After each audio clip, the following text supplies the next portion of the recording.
Selamat pagi, Salam Bapa dan Ibu serta saudara-saudara pemuda yang dikasihi Tuhan Yesus Kristus.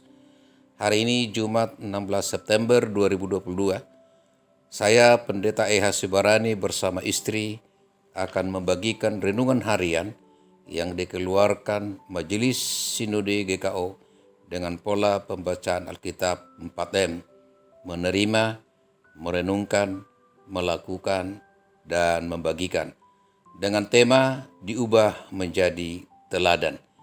Pembacaan firman Tuhan tertulis dalam kitab Perjanjian Baru 1 Timotius 1 ayat ke-16. Mari kita berdoa. Bapa di surga, Bapa yang kami sembah di dalam nama Tuhan kami Yesus Kristus, Tuhan dan Juru Selamat kami yang hidup. Di pagi hari ini Tuhan, kami mau merenungkan firman-Mu sebelum kami melakukan aktivitas kami. Roh Kudus, mohon pertolongan Tuhan untuk kami boleh mengerti, memahami, merenungkan, melakukan firman itu dalam kehidupan kami. Dalam nama Tuhan kami Yesus Kristus kami berdoa. Amin. Firman Tuhan pada pagi hari ini kita baca dari 1 Timotius 1 ayat yang 16. Demikian bunyinya. Tetapi justru karena itu aku dikasihani, agar dalam diriku ini sebagai orang yang paling berdosa, Yesus Kristus menunjukkan seluruh kesabarannya. Dengan demikian, aku menjadi contoh bagi mereka yang kemudian percaya kepadanya dan mendapat hidup yang kekal. Apakah yang diterima oleh Paulus? Yang diterima oleh Paulus adalah belas kasihan Tuhan, yang menurut dia tidak mungkin dan tidak layak akan mendapatkan belas kasihan Tuhan itu, mengingat perbuatannya yang jahat dan perilakunya yang sangat kejam, menyiksa, memenjarakan, bahkan membunuh pengikut Kristus di masa lalunya. Dia sendiri mengakui dan menyadari bahwa dirinya yang paling berdosa, seperti pernyataannya dalam ayat 15, dan di antara mereka, akulah paling berdosa. Yang menurut Paulus seharusnya ia akan mendapatkan hukuman yang setimpal dengan perbuatannya. Tetapi Tuhan tidak membalaskan setimpal dengan perbuatannya yang jahat dan berdosa itu. Tuhan mengasihannya. Inilah salah satu aspek yang menjadikan Paulus sangat bersyukur dan atas penerimaan Allah dalam kehidupannya, sehingga Paulus berhak menjadi bagian kerajaan Allah. Sentuhan kasih dalam iman yang mendarat dalam hati Paulus membuatnya memahami arti sesungguhnya iman dan kasih Kristus Yesus. Itulah yang membuat Paulus menjadi teladan dan contoh. Seberapa besarkah peranan Paulus untuk menjadi pribadi yang mengubah orang-orang semula belum menerima Kristus? Paulus tokoh orang paling berdosa yang memperoleh belas kasihan Tuhan, yang sebenarnya Paulus tidak layak menerimanya.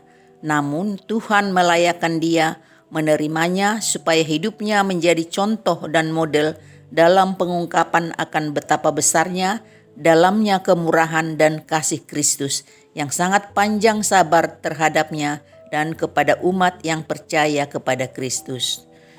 Kalau Paulus yang begitu besar dosanya diberikan Tuhan kasih-Nya dan pengampunan, maka kepada kita pun Allah akan memberikan kasih-Nya dan pengampunan jika kita mau mengakui dosa dan kesalahan kita dengan jujur dan tulus, serta mau bertobat secara total dan percaya kepadanya. Pertobatan Paulus menjadi salah satu cara yang digunakannya di dalam penginjilannya untuk mengubah dan memenangkan orang-orang Yahudi dan non-Yahudi menjadi percaya kepada Kristus. Bagaimana seharusnya konsep kehidupan pengikut Kristus dan para pemimpin-pemimpin umat pada masa kini? Kita yang percaya kepada Kristus dan para pemimpin-pemimpin umat Tuhan adalah juga orang-orang berdosa. Namun kita tidak boleh tinggal tetap di dalam dosa itu. Kita harus berubah dan bertobat. serta dengan perubahan hidup dan pertobatan itu, kita dapat menjadi teladan untuk mendorong orang lain berubah, bertobat, dan menjadi percaya kepada Kristus Yesus. Apa yang dilakukan Paulus ini, marilah kita tiru dan contoh. Pertobatannya membuat dirinya menjadi pemberita Injil yang luar biasa dan dapat mengubah kehidupan yang menjadi percaya kepada Kristus. Bapak, Ibu, dan saudara-saudara pemuda, selama masih ada kesempatan, marilah kita pergunakan kehidupan kita untuk membangkitkan dan menghidupkan semangat kerohanian dan keimanan umat supaya mereka menjadi umat yang berkemenangan. Karena demikianlah kehendak Allah bagi kita, orang yang percaya kepada Kristus Yesus. Amin. Mari kita berdoa. Bapa di dalam Tuhan Yesus Kristus, kami bersyukur atas kebenaran firman-Mu yang mengingatkan kami untuk kami melakukan apa yang menjadi kehendak Bapa melalui kehidupan keseharian kami. Terpujilah Bapa, hanya dalam nama Yesus Kristus kami berdoa dan mengucap syukur.